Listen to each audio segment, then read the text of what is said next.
Good morning students. देखो, last lecture हम लोगों ने क्या देखा था, हाइब्रिडाइजेशन। नोट्स मैं भेज दूंगा इन सब के लिए, बस आप वीडियो देखो। नोट्स इन सब का बाद में नोट कर लेना, कल शाम तक मैं भेज दूंगा नोट्स इन सब के, ठीक है। तो अभी वीडियो देख लेते हैं, इन सारी चीज़ों को समझ लेते हैं पहले, फिर लिख लेंगे आसानी से। एक बार लिखेंगे तो याद भी हो जाएगा। तो कल हम लोगों ने क्या डिस्कस कर लिया था, हाइब्रिडाइजेशन डिस्कस कर लिया था।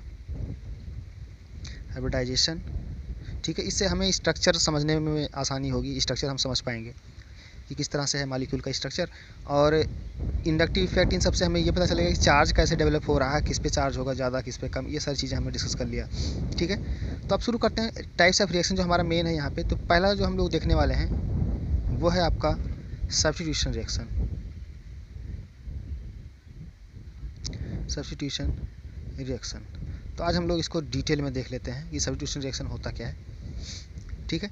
तो सब्स्टिट्यूशन का मतलब ही है कि किसी एक की जगह पे कोई दूसरा रिप्लेस हो जाए। जैसे एक एग्जांपल देखें, तो मैंने एक मीथेन का मॉलिक्यूल लिया, ठीक है, और मैं चाह रहा हूँ कि इसका एक हाइड्रोजन, कोई भी एक हाइड्रोजन रिप्लेस हो जाए क्लोरीन एटम से।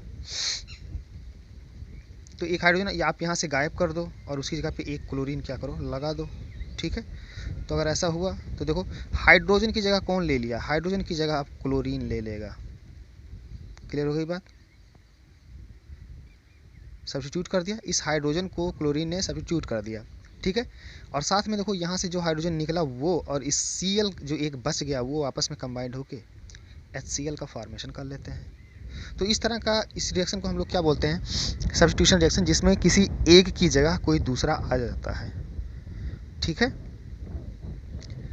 तो इसी चीज़ को होने में इस कैसे ये हो रहा है, इसके लिए कि एक की जगह दूसरा कैसे ले रहा है, पूरा प्रोसेस क्या है, पूरा मैकेनिज्म क्या है इसका। तो वो आपके तीन तरीके के होते हैं ये सब्स्टिट्यूशन। तीन तरीके में, कल सारे दो ही, तीन तरीके जो होते हैं आपका। एक क्या था, SN1, दूसरा क्या था, SN2, और एक तीसरा क्या था, SNE1C। छोड़ो, इन सबको हमें देखना भी नहीं है। इन सब के अलावा SN1, SN2, और उसके बाद इसमें भी एक और लिख सकते हो आप, फ्री रेडिकल सब्स्टिट्यूशन रिएक्शन, क्योंकि ये भी सब्स्टिट्यूशन के अंदर आया। तो ये तीन चीज़ें हमें डिस्कस करनी है इस टॉपिक के अंदर, ठीक है। तो बात करते हैं SN1 का, पहला शुरुआत यहीं से करते हैं। SN1 substitution reaction. SN का मतलब सब्स्टिट्यूशन रिएक्शन हुआ। 1 का मतलब हुआ यूनिमॉलिक्यूलर है। यूनिमॉलिक्यूलर मतलब किसी रेट ऑफ रिएक्शन जो होने वाला है वो सिर्फ एक चीज़ पे डिपेंड करेगा, कंसंट्रेशन ऑफ सबस्ट्रेट पे डिपेंड करेगा, सिर्फ एक चीज़ पे, ठीक है। तो इसमें अगर एक एग्जांपल लें तो हम लोग लेते हैं कुछ इस तरह से कि एक RL कोई ग्रुप है, ठीक है, और हम क्या किए, कोई एक न्यूक्लियोफाइल लेके आएंगे। न्यूक्लियोफाइल आएगा, ध्यान रखो ये सब्स्टिट्यूशन रिएक्शन में न्यूक्लियोफाइल आएगा, और वो न्यूक्लियोफाइल यहाँ पे इस कार्बन पे अटैक करेगा। इस वाले कार्बन पे क्या करेगा, अटैक करेगा। तो ये केमिस्ट्री में अटैक शब्द यूज किया जाता है कि अटैक करेगा, कनेक्ट होगा ऐसा नहीं बोलते हम लोग, क्या बोलते हैं, अटैक करेगा। तो न्यूक्लियोफाइल इस वाले पे अटैक करेगा, ठीक है। और यहाँ से ये लीविंग ग्रुप क्या होगा, यहाँ से ये लीविंग ग्रुप यहाँ से टूट के निकल जाएगा, ठीक है। तो ये क्या बन जाएगा आपका, RNU and plus L minus. देखो, इसमें दो इलेक्ट्रॉन है, इस बॉन्ड में क्या है, दो इलेक्ट्रॉन है। एक इलेक्ट्रॉन इस L का है और दूसरा इलेक्ट्रॉन इस R का है, ठीक है। तो अगर ये दोनों ही इलेक्ट्रॉन लेके L बाहर होता है तो ये एक इलेक्ट्रॉन R का भी लेके जाएगा, और इसलिए इस पर कैसा चार्ज आएगा, नेगेटिव का। क्लियर हो गई बात। इस पर देखो, न्यूक्लियोफाइल जो ये माइनस चार्ज था, ये अपना इलेक्ट्रॉन ट्रांसफ़र कर रहा है, दे रहा है इस वाले कार्बन को, ठीक है। तो इस पर चार्ज जो था वो क्या हो जाएगा, ख़त्म हो जाएगा। क्लियर हो गई बात। तो किसी पे फाइनली चार्ज नहीं रहेगा, ठीक है। तो ये रहा आपका प्रोडक्ट, और ये रहा आपका लीविंग ग्रुप, इसे नाम रखा गया है। एल का मतलब था लीविंग ग्रुप। लीविंग ग्रुप मतलब जो लीव करता है, जो भागता है निकल के। न्यूक्लियोफाइल ये क्या किया, ये अटैक किया। तो इसे हम क्या बोलते हैं, अटैकिंग रिएजेंट, और इसे हम क्या बोलते हैं, सबस्ट्रेट। ये होता है आपका सबस्ट्रेट, ठीक है। जिस पे अटैक हो रहा होता है उसका नाम होता है सबस्ट्रेट, जो अटैक कर रहा होता है वो क्या होता है, अटैकिंग रिएजेंट होता है, ठीक है। क्लियर हो गई बात। तो ये है आपका SN1 की अगर बात करें, तो SN1 दो स्टेप का प्रोसेस, ये पूरा रिएक्शन मैकेनिज्म है सब्स्टिट्यूशन का, कि ऐसे हो रहा है इसमें। अगर बात की जाए इसके रिएक्शन मैकेनिज्म की, तो ये 2 स्टेप का प्रोसेस होता है, 2 स्टेप प्रोसेस है ये आपका, 2 स्टेप प्रोसेस। पहला जो स्टेप इसका होता है वो होता है generation of carbocation intermediate, carbocation intermediate.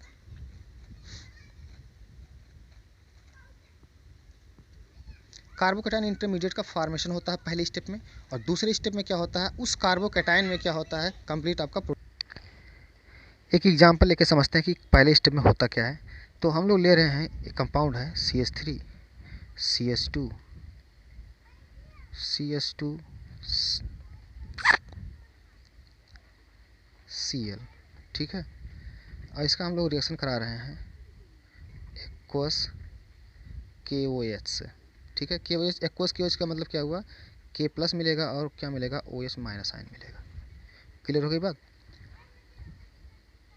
Clear यहाँ तक। अब देखो इसमें क्या होता है, सबसे पहले ये जिस सॉल्वेंट में घोला गया, जिस सॉल्वेंट में ये डाला गया, वो सॉल्वेंट क्या करेगा, इसको आयनाइज करेगा। आयनाइज करने का मतलब हुआ इस वाले बॉन्ड को, मैं इसे पूरा R लिख रहा हूँ, R, ये जो Cl था पहले स्टेप में क्या होगा, ये ब्रेक होगा यहाँ से। अब ये ब्रेक करने के लिए ड्राइविंग फोर्स कहाँ से मिलेगा आपको, तो वो ड्राइविंग फोर्स जो है सॉल्वेंट देगा। इसीलिए हम लोग पोलर सॉल्वेंट का यूज़ करते हैं इस केस में। पोलर रहेगा, पोलर मतलब जैसे वाटर ले लो आप, तो वाटर क्या करेगा, H2O है, ये नेगेटिव पार्ट बनता है और ये प्लस है आपका, तो ये प्लस इस क्लोरीन को खींचेगा और ये ऑक्सीजन क्या होता है, इस कार्बन को खींचेगा। तो इस तरह से जो है वाटर जो है इसको अलग करने में मदद करता है, और ये क्या होता है, आयनाइज होता है।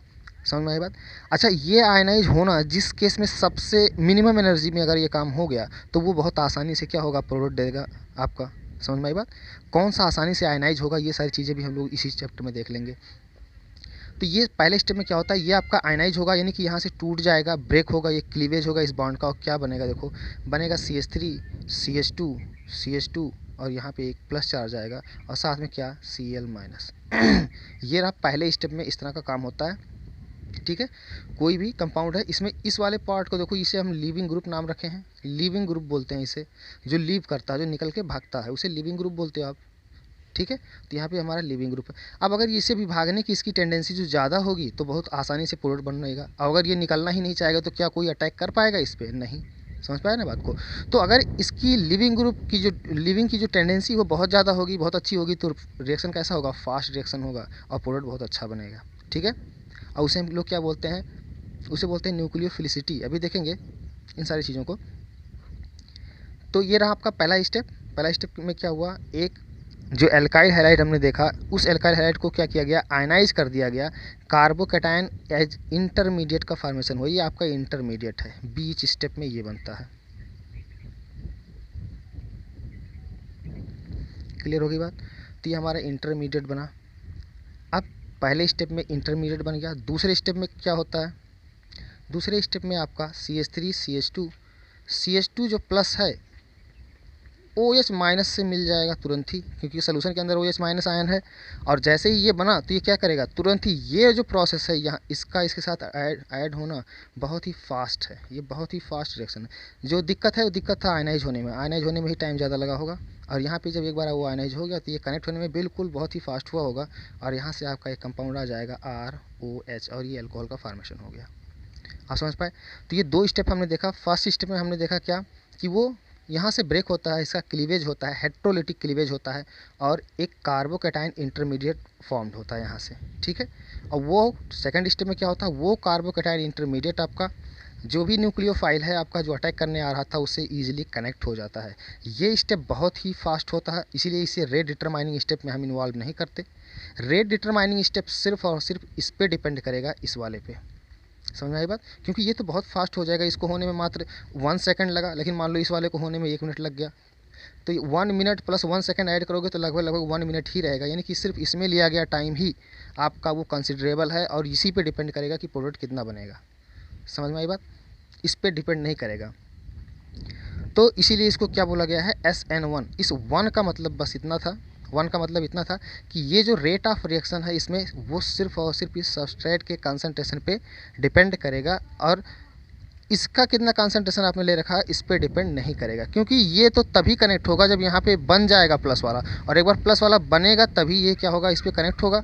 समझ आई बात। इनकी संख्या अगर ये ब्रेक ही नहीं हुआ तो ये तो ढेर सारे ले लो, कोई फ़र्क पड़ेगा, प्रोडक्ट बनेगा नहीं बनेगा। इनकी संख्या आप चाहें जितना ले लो, अगर ये आयनाइज ही नहीं हुआ तो क्या प्रोडक्ट बनेगा, नहीं बनेगा। सिर्फ और सिर्फ प्रोडक्ट किस पे डिपेंड करेगा, इस वाले पे, कि ये कितना तेज़ी से कार्बोकैटायन का फॉर्मेशन कर रहा है। बात समझ में आया। और इसीलिए ये वाला जो होता है हमारा, ये फर्स्ट स्टेप, यही रेट डिटरमाइनिंग स्टेप है हमारा। क्लियर हो गई बात। पहले स्टेप में फोर्स कहाँ से आया, ये ड्राइविंग फोर्स कहाँ से आया, ड्राइविंग फोर्स आया है इस अट्रैक्शन फोर्स से, यानी कि जो सॉल्वेंट हमने ले रखा है उस सॉल्वेंट की वजह से हुआ। क्लियर हो गई बात। क्या स्टेप समझ में आ गए आपको? ठीक है, ठीक है। तो ये रहे उसके दो स्टेप। फर्स्ट स्टेप आपका रहा ये, ठीक है, और दूसरा आपका ये रहा, वेरी फास्ट वेरी स्लो। इसमें देखो, अब ये जो भी रिएजेंट हमें दिए जाते हैं उनमें से कुछ रिएजेंट ऐसे होंगे जो बहुत ही ज़्यादा फेवर करेंगे इस वाले पार्टिकुलर रिएक्शन को, समझ रहे हो बात को, और कुछ ऐसे भी होंगे जो बहुत कम फेवर करेंगे। बहुत कम फेवर करने का मतलब है कि जो ईजिली इस रिएक्शन को या इस प्रोसेस को फॉलो करने की कोशिश नहीं करेंगे। अब देखो, इस प्रोसेस को ईजिली फॉलो कौन से करेंगे, जिसमें मिनिमम एनर्जी खर्च हो, यानी कि ये वही फॉलो करना चाहेंगे, ये सिर्फ और सिर्फ वही रिएक्शन फॉलो करेंगे जिस रिएक्शन को होने में कम से कम एनर्जी खर्च हो। और ये तब हो पाएगा जब ये आपका जो इंटरमीडिएट बना ये आपका मोर स्टेबल हो। मोर स्टेबल होने मतलब कि अगर ये ज़्यादा स्टेबल है तो इसकी एनर्जी कम होगी, यानी कि इसको फॉर्म्ड होने में एनर्जी क्या होगी, कम लगी होगी। ऐसे ये L माइनस, ये टूटने के बाद, यहाँ से टूटने के बाद अगर ये ज़्यादा स्टेबल हुआ तो ये ईजिली टूट पाएगा यहाँ से। ऐसे सोचो कि ये एक रिलेशन है, इस रिलेशन से ये बंदा अपने आप को अलग करना चाहता है, तो अगर ये अलग होगा तो ये पहले से ही व्यवस्था कर चुका होगा कि यहाँ से टूटने के बाद उसे कोई दिक्कत नहीं होगी, वो क्या करेगा, सर्वाइव कर सकता है। और जब सर्वाइव कर पाएगा तभी ये टूटेगा। अगर ये सर्वाइव नहीं कर सकता बाहर आके तो ये क्या इस रिलेशन को तोड़ेगा, नहीं तोड़ेगा। बात समझ में। तो अगर ये टूटने के बाद ज़्यादा स्टेबल फील कर रहा है तो ईजिली टूट जाएगा। टूटने के बाद अगर ये ज़्यादा स्टेबल फील कर रहा है तो ये ईजिली टूट जाएगा। और इसीलिए क्या होगा, इसमें भी जो मोर स्टेबल होगा, मोर स्टेबल लिविंग ग्रुप, क्योंकि ये नेगेटिव चार्ज है, आप इसे भी कंपेयर कर सकते हो, कौन सा नेगेटिव ज़्यादा स्टेबल होगा, कौन सा कम स्टेबल होगा। वो तो स्टेबिलिटी हम लोग जानते ही हैं, पहले से देख चुके हैं ना, कि कौन सा ज़्यादा, इंडक्टिव इफेक्ट में जाके देख लेना, नेगेटिव के लिए भी दिया गया है वहाँ पे, कौन ज़्यादा स्टेबल होगा, कौन सा कम होगा। ठीक है, अभी देख लेंगे, चलो एक बार फिर से, कोई दिक्कत नहीं, अभी बस ये SN1 देख लें पहले। ठीक है, तो ये जो मोर स्टेबल होगा, यानी कि मोर स्टेबल हुआ तो इसको बनने में कम एनर्जी खर्च हुई होगी। ये अगर मोर स्टेबल हुआ तो इसमें को भी निकलने में बहुत आसानी हुई होगी, कम एनर्जी के में ही काम हो गया होगा। बात समझ में आया। तो हमें बस यही चेक करना होता है कि कौन सा ज़्यादा स्टेबल है। क्लियर होगी बात। अब अगर मैं एक एग्जांपल दूं आपको, जैसे CH3 है, CH2 है, Cl है, और CH3 है, CH है, Cl है, और CH3 है। देखो, दो मॉलिक्यूल मैंने आपके सामने दे दिए। ज़रा बताओ इन दोनों में से कौन सा इस रिएक्शन को फॉलो करने की कोशिश ज़्यादा आसानी से करेगा, या कौन सा फेवर करेगा इस वाले रिएक्शन को, इन दोनों में से। कैसे आप चेक करोगे, कैसे चेक करेंगे, इसको हम ब्रेक कर लेंगे। हम ब्रेक करके जो हमारे इंटरमीडिएट्स बने हैं उनकी स्टेबिलिटी चेक कर लेंगे कि इस वाले केस में जो है, जो बन रहे हैं इंटरमीडिएट, वो ज़्यादा स्टेबल है, या इस वाले में जो इंटरमीडिएट बन रहे हैं वो ज़्यादा स्टेबल है। बस समझ में आया। तो अगर इसमें हम देखें तो ये कौन सा ज़्यादा स्टेबल हो, कैसे चेक करोगे, आप पहले से बना लो CH3 CH2 प्लस, और साथ में क्या आने वाला है, Cl माइनस। क्लियर होगी बात यहाँ तक। इस केस में अगर हम देखें तो क्या बनेगा, तो बनेगा CH3 CH, यहाँ पे प्लस चार्ज आएगा, और इस तरफ क्या हुआ, CH3। ये एक इंटरमीडिएट, ये एक इंटरमीडिएट, ये 1 डिग्री का कार्बोकैटायन है। This one is 1 degree carbocation, 1 degree. क्यों, क्योंकि ये वाला जो कार्बन है आपका जिस पे प्लस चार्ज है वो एक ही कार्बन से कनेक्टेड है, इसलिए हम क्या बोलेंगे इसे, 1 डिग्री। और इस केस में देखो, इस केस में क्या है, ये 2 डिग्री का है, 2 डिग्री। हम जानते हैं कि कार्बोकैटायन की जो स्टेबिलिटी होती है वो 3 डिग्री की सबसे ज़्यादा होती है, फिर 2 डिग्री की होती है, और फिर 1 डिग्री की होती है। This is the stability order of carbocation. Carbocation की स्टेबिलिटी है ये। और इस चीज़ को भी हम लोग समझ चुके हैं पहले से कि ये जो मेथाइल ग्रुप है ये देने का काम करता है। ठीक है, यहाँ पे 2 मेथाइल ग्रुप लगे थे तो दोनों मिल के यहाँ पे इलेक्ट्रॉनों की जो कमी हो गई है, प्लस हुआ है तो कमी है ना, जो इलेक्ट्रॉनों की कमी है इसके पास, 2 लोग मिल के ये इसको सप्लाई कर रहे हैं, कोशिश कर रहे हैं कि उसको मेंटेन कर पाएँ। और इसलिए क्या होगा, ये ज़्यादा स्टेबल होगा, क्योंकि यहाँ पे एक बंदा मदद कर रहा है और यहाँ पे क्या है, 2 बंदे मदद कर रहे हैं। बात समझ में। अगर 3 बनने लगे होते तो सबसे ज़्यादा हो जाता, तो 3 डिग्री का सबसे ज़्यादा स्टेबल होगा, फिर 2 डिग्री का, फिर कौन सा 1 डिग्री का। और इसीलिए अगर हम देखें तो ये वाला इंटरमीडिएट बनने में तो Cl- तो आयन इसमें भी बनेगा और Cl- इसमें भी बनेगा, तो एक तो नेगेटिव वाला जो पोर्शन था वो तो दोनों में सेम है, कोई फ़र्क नहीं पड़ रहा है। फ़र्क किस पे पड़ेगा, सिर्फ और सिर्फ इस कार्बोकैटायन के फॉर्मेशन पे बनेगा। तो जिसको बनने में कम एनर्जी खर्च हुई होगी, जिसको बनने में कम एनर्जी लगी होगी, वही ज़्यादा फास्ट रिएक्शन फॉलो करेगा और वही प्रोडक्ट बढ़िया देगा। तो कौन सा हुआ आपका, ये सेकंड वाला। बात समझ में आया? क्योंकि ये ज़्यादा स्टेबल है, 2 डिग्री है और ये 1 डिग्री है। तो इन ऐसे क्वेश्चन आपको बोर्ड में मिलने वाले हैं, ऐसे बिल्कुल सेम क्वेश्चन देगा कि बताओ which one give fast reaction by SN1 mechanism, इन दोनों में से कौन सा ज़्यादा फास्ट देगा, ठीक है, या कौन सा ज़्यादा मेजर प्रोडक्ट बनाएगा, इन दोनों में से ऐसे क्वेश्चन मिलने वाले हैं आपको। और आप आसानी से कर सकते हो, बस आप क्या करना है, यही प्रोसेस करके दिखा देना है और ये स्टेबिलिटी वहाँ कंपेयर करके बता देना कि 2 degree is more than 1 degree, बस आपका आंसर हो गया। क्या बात समझ में आया यहाँ तक? तो ये था हमारा SN1। अब इसके बारे में अगर और थोड़ा सा कितनी चीज़ें इसमें डिस्कस कर लिए हमने स्टेप्स क्लियर कर लिए और ये चेक करना सीख गए हम कि कौन सा ज़्यादा तेज़ी से प्रोडक्ट फॉर्म करेगा, कौन सा कम तेज़ी से करेगा, ठीक है। और कैसे चेक करोगे, हमेशा ही स्टेबिलिटी इनका चेक करके कौन ज़्यादा स्टेबल है, कौन सा कम स्टेबल है। अगर एक की बात है तो कोई दिक्कत नहीं, लेकिन हमें जब एक से ज़्यादा देता है तभी तो कंपेयर कराओगे आप।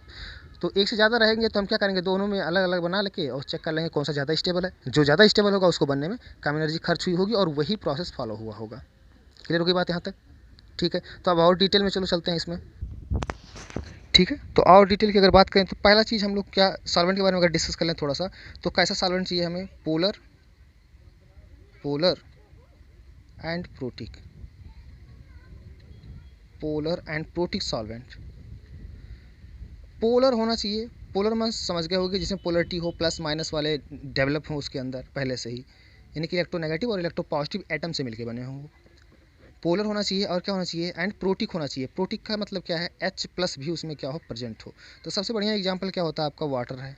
और भी एग्जांपल जैसे कि आपका एल्कोहल है, CH3 CH2 OH ले लो, इसमें भी देखो H+ मिल जाएगा आपको यहाँ से। और ये आपका क्या है, एक पोलर मॉलिक्यूल है, प्लस माइनस और प्लस, समझ पाए ना बात को। तो इस तरह से अल्कोहल से एसिड, कभी कभी डाइल्यूट एसिड भी ले लेते हैं। तो आप इस तरह के सॉल्वेंट लोगे जो प्रोटिक भी हो और पोलर भी हो, समझ में आई बात। तो ऐसे में आप देख के ही पहचान लोगे कि आसानी से कौन सा है इसमें से। क्लियर है बात? प्रोटिक, ठीक है, तो ये बात हम समझ गए। दूसरी चीज़ इसमें अगर हम देखें, दूसरी बात देखें तो कह सकते हैं कि ये जो आपका रिएक्शन है, ये पर्टिकुलर रिएक्शन, ये बीक बेस जो होते हैं, या ऐसे कर लो बीक बेस नहीं बल्कि बीक न्यूक्लियोफाइल, जो बीक न्यूक्लियोफाइल होते हैं वही ये रिएक्शन देते हैं, समझा बात। जो स्ट्रांग न्यूक्लियोफाइल होते हैं जिस पे चार्ज पहले से मान लेते हैं, जैसे कि Cn- है, एक स्ट्रांग न्यूक्लियोफाइल है, तो ये इंतज़ार नहीं करता है, बल्कि ये क्या करता है, ये डायरेक्ट जाके अटैक कर देता है। वो टूटने का फर्स्ट स्टेप का इंतज़ार नहीं करता ये न्यूक्लियोफाइल। इस वाले केस में फर्स्ट स्टेप का हम लोग देख रहे थे ना कि पहले स्टेप में वो ब्रेक होगा अपने आप, कौन करेगा ब्रेक, उसको सॉल्वेंट ब्रेक करेगा। लेकिन यहाँ पे जब स्ट्रांग न्यूक्लियोफाइल होता है तो स्ट्रांग न्यूक्लियोफाइल इंतज़ार नहीं करता कि आप टूटो, वो क्या करता है, डायरेक्ट अटैक करता है यहाँ पे और उसको निकाल के खदेड़ देता है, ठीक है। जबकि इस वाले में क्या होगा, वीक न्यूक्लियोफाइल होगा, तब जाके SN1 आपका फॉलो होता है, क्योंकि वहाँ पे इंतज़ार करेगा, वो वीक रहेगा। तो इसके एग्जांपल कौन कौन से हैं आपके, वाटर है आपका, जैसे अल्कोहल का फॉर्मेशन करना हो तो वाटर से हम रिएक्शन करा सकते हैं। वाटर के पास लोन पेयर है, लोन पेयर ही क्या है आपका, ये न्यूक्लियोफाइल की तरह बिहेव कर रहा है, ये पोर्शन यहाँ से ये अटैक कर सकता है किसी पे। बीक में हम समझ रहे हैं, पहले से देख चुके हैं न्यूक्लियोफाइल कि जो इसमें क्या होते हैं, लोन पेयर होते हैं, वो आपका बीक न्यूक्लियोफाइल होता है। जिसमें चार्ज होते हैं, माइनस का चार्ज होता है, वो स्ट्रॉन्ग न्यूक्लियोफाइल होता है। तो हम लोग वाटर ले सकते हैं, हम लोग अल्कोहल ले सकते हैं। फिर से एक बार, ये बीक न्यूक्लियोफाइल का एग्जांपल है, पहला इस चैप्टर का तो पहला ही आप देखो तो अल्कोहल से ही फॉर्मेशन किया गया है अल्काइल हैलाइड का, जो पहला 2-3 पेज के जो नोट्स हैं उसमें देख लो, समझ रहे हो बात को। तो यहाँ पे बीक न्यूक्लियोफाइल की तरह वर्क किया है और वहाँ पे ब्रेक करके उसको फिर प्रोडक्ट बनाया है, ठीक है। तो ये सब बीक न्यूक्लियोफाइल रहेंगे, तब वो क्या फॉलो होगा आपका, SN1 फॉलो होगा। बीक न्यूक्लियोफाइल स्ट्रांग होगा हमेशा तो क्या होगा, वो SN2 फॉलो करेगा। अभी हम लोग आगे देखने वाले हैं। ये बात समझ में आ गई, ये 2 पॉइंट आपको समझ में आ गया। तीसरी अगर बात कर लें तो स्टीरियो केमिस्ट्री की बात कर लेते हैं। यहाँ पे जब एक कार्बोकैटायन का फॉर्मेशन होता है, जब एक कार्बोकैटायन का फॉर्मेशन होता है